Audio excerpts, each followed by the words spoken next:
welcome back to Game Set and Chat. Today we talk to the Director of Netball for Loughborough Lightening, Vic Burgess. How are you? I'm good, thank you. Thank you very much for giving up your time today. No problem. For our audience who don't know much about you, Yeah. if you could just give us a little bit of an insight to you, what you do. Yeah, so as you said, I'm Director of Netball for Loughborough Lightening. I stepped into that role in January off the back of Sarah Bayman leaving to go to sunny Australia. Previously, before that, I've worked in the kind of Loughborough University, Loughborough Lightning environment for 3 years as the performance pathway head coach and an assistant coach to Sarah and with Olivia Murphy as well, who's one of the coaches in there. I suppose the pathway-wise, I've got a really big background career-wise regarding the pathway. I worked, as I said, for 3 years here, but previously to that, I think it was about 6 years up in the northeast. Right. For Loughborough University as well, and running their pathway there. A little bit about a pathway coach. They predominantly look after the program, so set up a program from under 21s, under 19s, under 17s, under 15s, and opportunities for athletes and netballers to learn the trade of netball, and everything that that encompasses within an elite environment or a performance environment to get them the best opportunity to either represent England or represent Loughborough Lightning or the franchise that they're in. Yeah. And I suppose previously to that, my background, I came from, grew up in Hartlepool, went to university at Northumbria.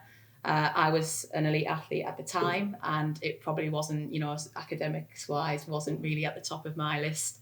But I got a really, really good opportunity to go to university at Northumbria, who had offered me a scholarship.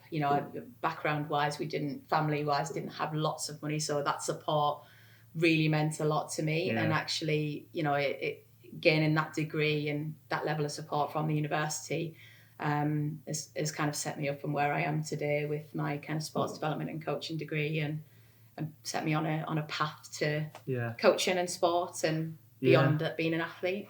So was it state education when you were growing up? Yeah. And how, because it's really interesting for us, our schools are state schools, and we very much have the ethos of levelling the playing field. We want to compete against independent schools on a national level. Yeah. So how did your development did it hinder because you were in state education? Did you have catching up to do against girls who were from the independent? Yeah, I think I was really lucky to have really supportive PE teachers. Okay. And locally in that town, I had a really, really good club that was linked to quite a lot of the schools.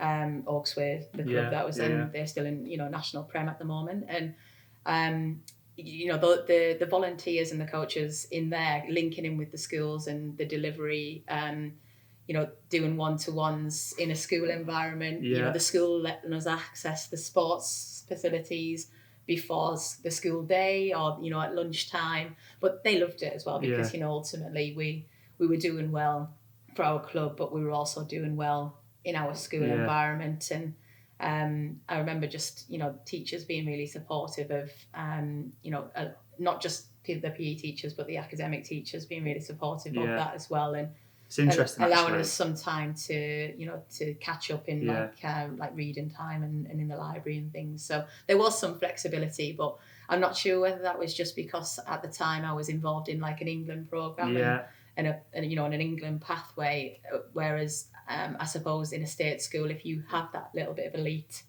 you're doing well, they're more likely to give you that flexibility, whereas you might get more of that in a private school to more people. Absolutely, and that's something that we're trying to, one of our sort of main drivers of the elite pathway is to make sure that that's happening within our schools. Yeah. So obviously it sounds like your life has been netball. Yeah. But why netball? What attracted you to netball? I think it's the people you spend your time with, and a big influence for me was that my cousin was playing it, and she was like 4 years older, and I wanted to be like her and just copied what she did, and she was playing netball, and started playing it and just loved it, and it was a huge part of my life as I was a youngster, and then growing up, got pretty good at it, and just loved it. And I think it's the opportunities that it afforded me, as I was growing up and as a teenager into adolescence, and it was huge. I some of the places that I've travelled, and always just taking every opportunity that's given me with like two hands. But I think definitely family kind of inspired me into netball, and then just loved it beyond that. Yeah, really interesting. So you're now director of netball at Loughborough Lightning. You've been in the role a few months. Yes. You've made a very, very impressive start. Yes. But how was the transition from assistant coach to head coach? Is there anything you found difficult, or have you thrived? Obviously, you're doing really, really well. Yeah, I mean, we're at this point now, we're 7 from 7 games, so we've won 7, we've had 7, and I think there was a bit of a crossover period between myself and Sarah. So as soon as Sarah made the decision that she was leaving, the girls were informed. Like I was informed that I was getting the nod, which was opportunity wise, take it with 2 hands, but. There was certainly a period of time where myself and Sarah could overlap between the kind of October to Christmas, and we'd set out basically, because I still had a programme to run with the performance pathway. That would still be my main focus at that point. But I would link in with Sarah around the decisions, what I wanted to see. So we started that crossover early, but it wasn't necessarily kind of out in the forefront until after Christmas. So the January time, that's when I kind of stepped up and took over for Sarah. But we still link in. She's in Australia, but we catch up on a Monday, and she's a little bit of gives us a bit of an outside perspective on her thoughts on the games and stuff. And it's good to hear what she's got to say, I suppose. So is this your team? Have you put this team together? So we've got a number of athletes who were in it from last year. Yeah. In the recruitment phase, it was Sarah, myself, and Liv discussion around. We knew some athletes were leaving. We knew that we needed to bring some people in. So there was a mixture of people leading on that. So I mean, in the phase of building the team, Sarah was there, but we were very much kind of on the same page with who we were bringing in and what we want, values, and what we want from the team. Yeah. I'm sure if you ask some of our elite students if they had aspirations to coach or manage after their hopefully very successful playing career, I'm sure a lot of them would want to do that. What have you found most difficult about this sort of head role, this role that you've got now compared to being in it? Is there anything that sort of strikes you where it's been really difficult or more difficult than you potentially thought it would be? I probably did a lot of learning as an assistant coach. So, and I think from my perspective, if you are an athlete thinking about being a coach, if you are a student who wants coaching to be part of their career, I think it's about being open to learning in every situation. Like I don't think any coach is perfect, and we can constantly learn. And I think a lot of the time it's just being open to do that, and open to take on board, and being a bit vulnerable. Open to be vulnerable, and asking for feedback. And I think that, as I said, the challenges that I thought would be challenges, probably they are the things that are not found difficult. But so have you changed anyway? Have you had to adapt, or has it become quite natural to you that transition into? I think I've probably come across very different to the athletes than I did previously, just because you go from somebody who's an assistant coach who's supporting, who's there's a very different style of coaching as an assistant coach. You can step back a little bit. The pressure's not on you, so you can kind of make some judgments without that actually being your call. So and I think the difference is just really stepping up and leading on all of our training and in games, and trying to inspire when things are going well, and trying to inspire when things aren't going so well. So there are big shoes to fill, aren't they? You've taken a team of champions and and the next goal is to retain them as champions. Yeah. The pressure side of that, how do you handle that? Yeah, I think, we won last year. We were champions, and that was the first time we've won in at the start, the beginning of all time in netball. For 16 years, and they've been fighting for that, that building and fighting for that championship. And I suppose from my perspective, the biggest challenge now is to win after winning, and showing that it's not just like a one fluke year. Yeah. And I actually think that this team are more than capable of that. And I think the pressure, it is on for us to do that, but I don't think it's from anybody else. I think it's from my inner desire to want to do that and give the girls the best, put them in the best position to do that, but also the athletes' desire to want to do that as well, and make more history. Yeah, no, it is really, really interesting.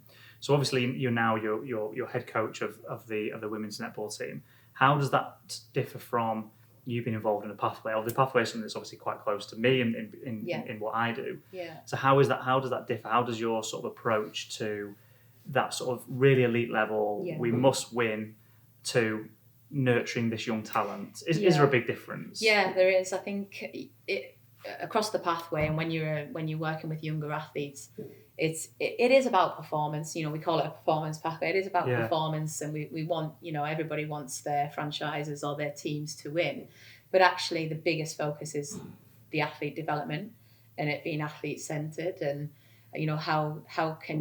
what information can you provide and give, and what support can you give to athletes that have potential to progress through to franchises, or to progress through to the Roses Academy, or to be Roses players in the future. So you do look at things very differently. You're working with a much larger squad usually in the pathway, so you're up to like 20 players, where you might find that there's a group of them that that will progress in a little bit quicker than others, so you've got to manage that separately as well. So, but I think what has been great is that I've worked in the pathway for the past 3 years, and we made the decision this year, NSL wise, to bring some of those athletes like into that NSL environment.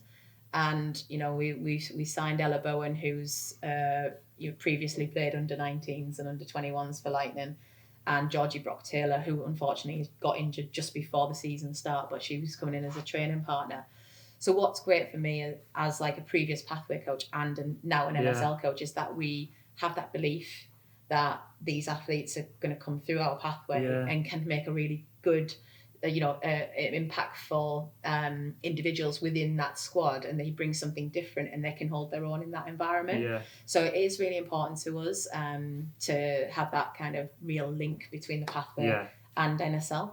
I suppose when you're asking about kind of the coaching side of things, when we're in NSL, we are looking at, we do all of the one-to-ones with the athletes and what they want to develop on, where do they want to be at the end of this season.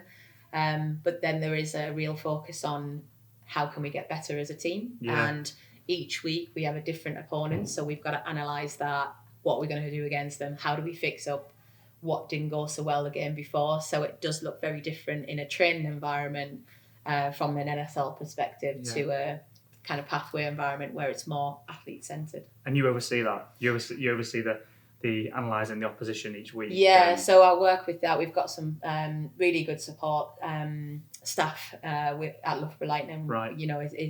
To be fair, it's awesome.